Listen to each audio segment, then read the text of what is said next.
How you do, cousins? I'm about to unbox a brand new pair of Nike shoes that just came in the mail yesterday.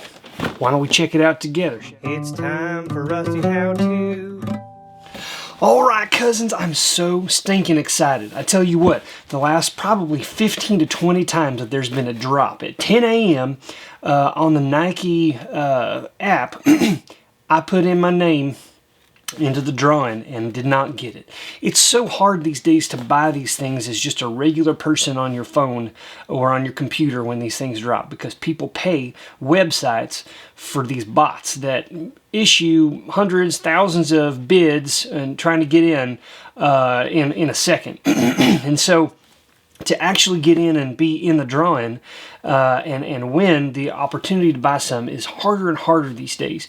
Even 2 years ago when I tried to do this, it was about every one out of every 4 attempts I was chosen, I got to get them. And now, like I said, it's been around 15, 16 attempts that I made before I actually got chosen. But I'm so happy I got chosen for this one because it actually is a quite valuable pair. And so let's look at it now. I've not even pulled it out yet. I wanted to give you my honest impression of it.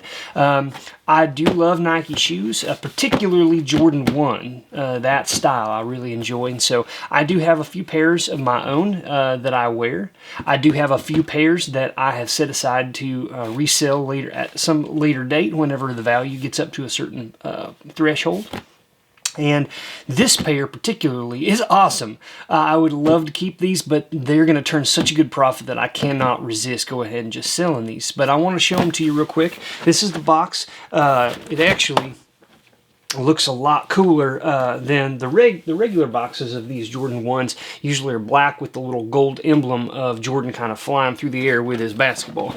But this is like a red and black box. So first off, the box is pretty cool looking. I like that. So I'm going to open that up. I'm going to pull up the little thing here, and you can see that the pair we're going to talk about here is this brand new Jordan what they call Hyper Royal High, and boy, whew, I mean it stinks. Frankly, it smells like glue, like industrial strength glue, is what it smells like. It's quite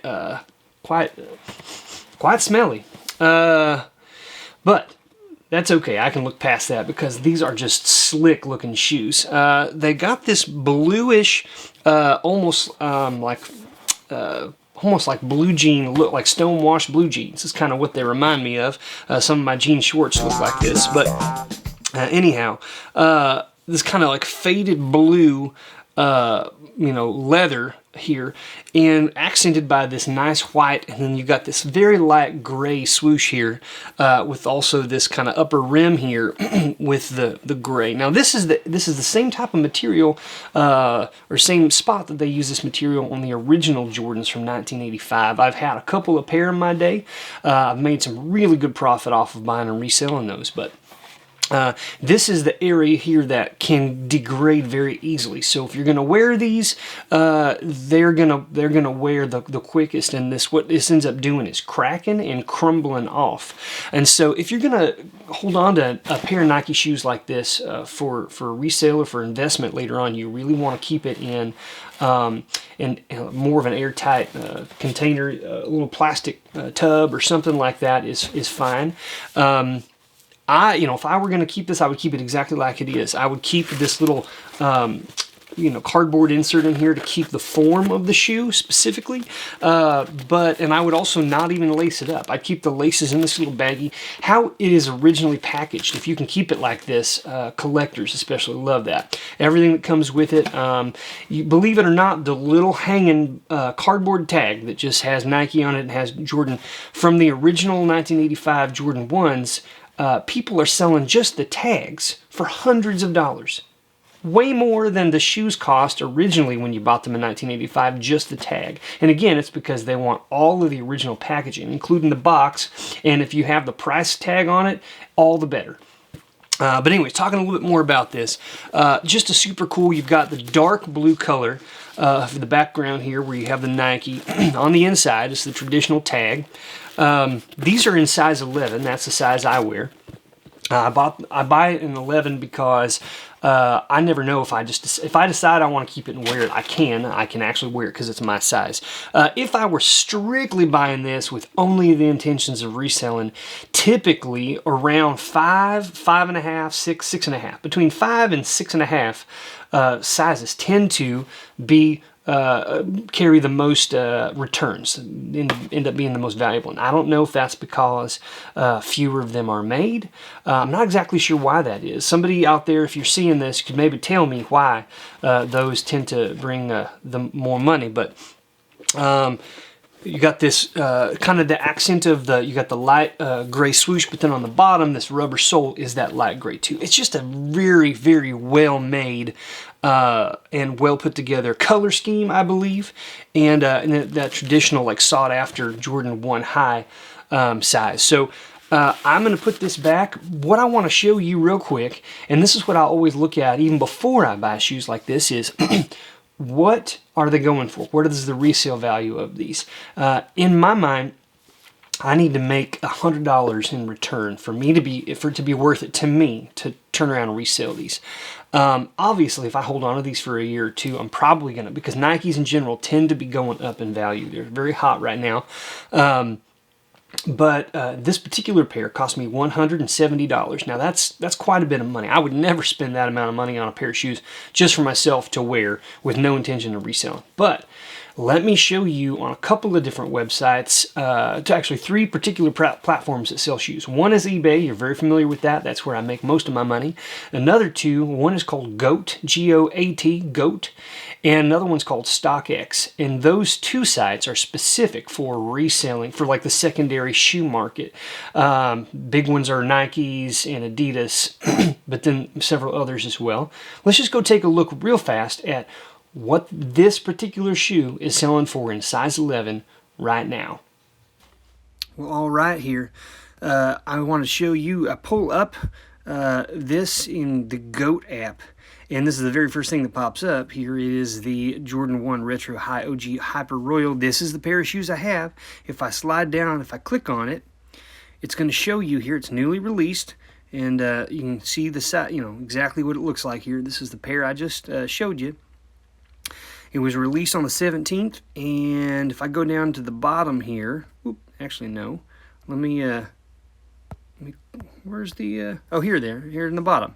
It says size 11, $430. Now if I go down, right down to a lower size, you can see how they're up now, $480, $625 for 6.5, $620 for 5.5.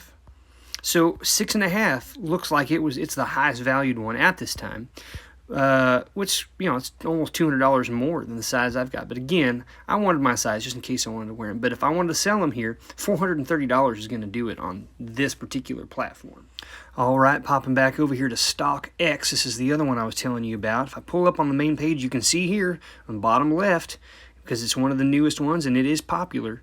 Pull this up here. The least amount that someone paid was $277, but that was for size 18, and the highest is $520. So this one's saying the last sale was $400. Let's look at the market data on this sucker. Well, no, I apparently have to pay if I want to do that, but let's just look at the sizes here.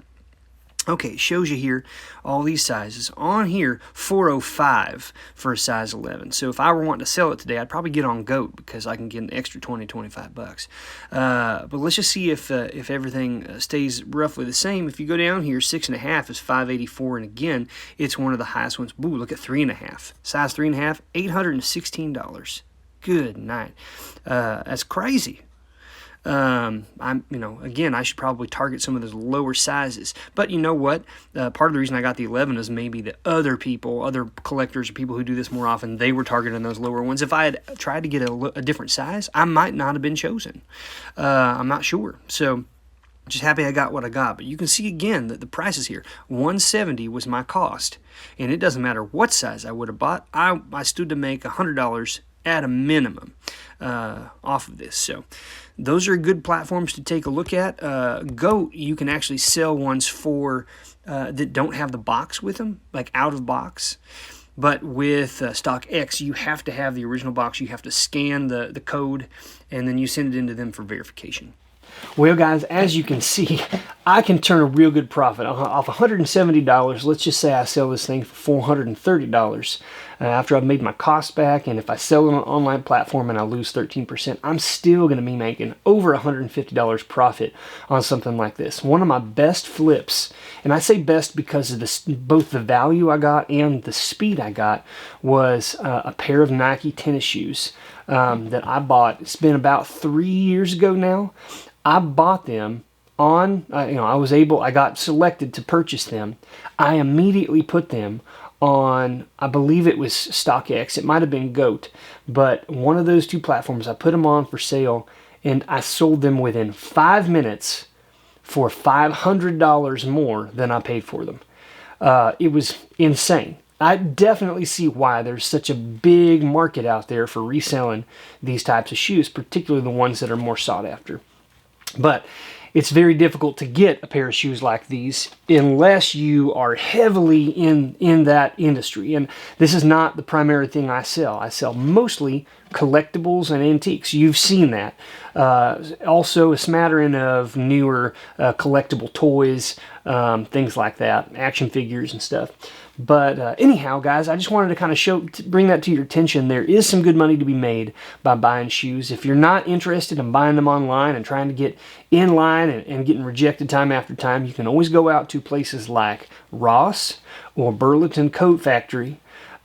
Places like that, they sell Nikes.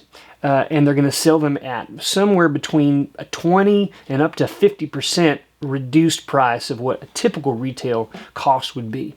And so with those prices, regularly you'll find shoes that are originally marked at $100. You can find them for $50 or $60. You could turn around and sell them, and you can make $20 or $30 pretty much every day of the week. You could find something like that. So if you have one of those department stores in your area, go check it out and see for yourself. It's very easy. You just find the little serial number inside the tag on the Nike. You get on eBay, you just plug that number in and look at sold listings, and you can see what they're selling for.